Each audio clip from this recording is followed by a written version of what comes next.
The ANC Gauteng Executive Committee is currently in a meeting this afternoon to discuss the exit of David Makhura as Premier. Makhura, who did not return as chairperson at the July elective conference, is set to move into a national position, both in government and within the ranks of the governing party. Newzroom Afrika's Ziyanda Ngcobo is keeping an eye on developments, and she joins us now for the latest. So, Ziyanda, Makhura was left with at least over a year, until his term of office ended. What's prompting this move?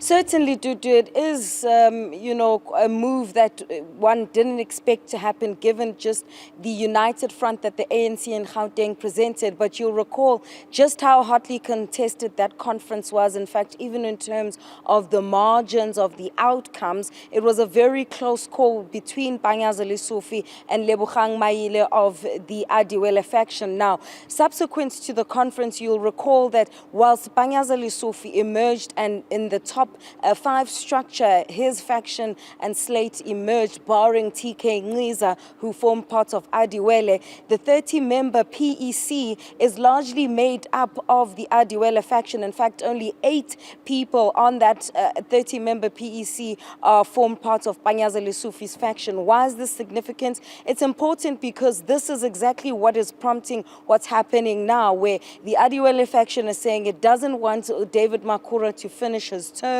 And in exchange, they were saying, well, Panyaza Lesufi can become the new Gauteng Premier ahead of the 2024 national elections. It's a compromise to say that he can remain and take over that post, whilst in Johannesburg, which is very interesting how all these things tie in together, that in Johannesburg, you would have recalled the removal of Vasco da Gama. They'll put in an ANC speaker, and if they are successful, I should say, in removing them, the DA Mayor Mpho Phalatse, they want the Adiwele faction's Dada Morero then to become the Johannesburg mayor. So this is a classic case of the unity slate and its inability to bring stability at times, because you have different factions now having to horse trade, or sometimes if there's one dominant faction pushing an agenda which might be questionable to the electorate that they're trying to reach out to.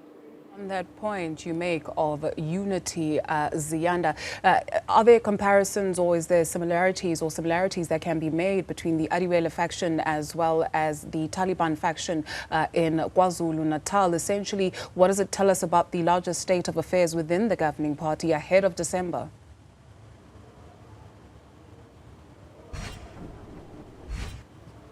So what we're seeing here, really, we're getting a much clearer picture of the agenda, or lack of an agenda, I should say, in fact, as one would describe as the extremist RET elements within the organization that have a winner-takes-all approach. You would have seen this started off in KwaZulu-Natal with the Taliban faction removing Sihle Zikalala, putting Nomusa Dube as the KZN premier, and in a similar fashion, it's exactly what we're seeing in terms of the extremism and the lack of substantiation, some would argue, for the removal of these premiers just over a year before their terms of office are due to, be terminated. A similar case is unfolding here with David Makhura in Gauteng, where it seems that, it's not even clear whether he's going to get a post at national. That's the prerogative in terms of cabinet of the president of the republic of this country.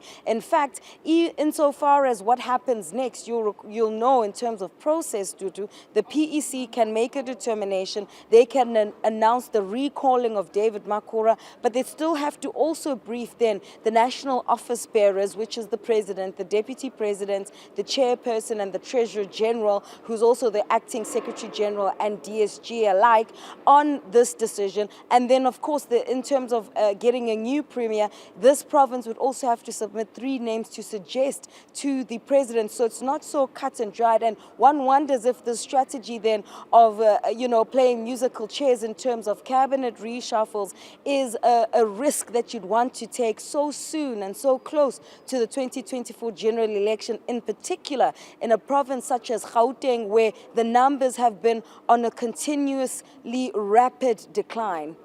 Ziyanda, Ngcobo, thank you very much for that update. We'll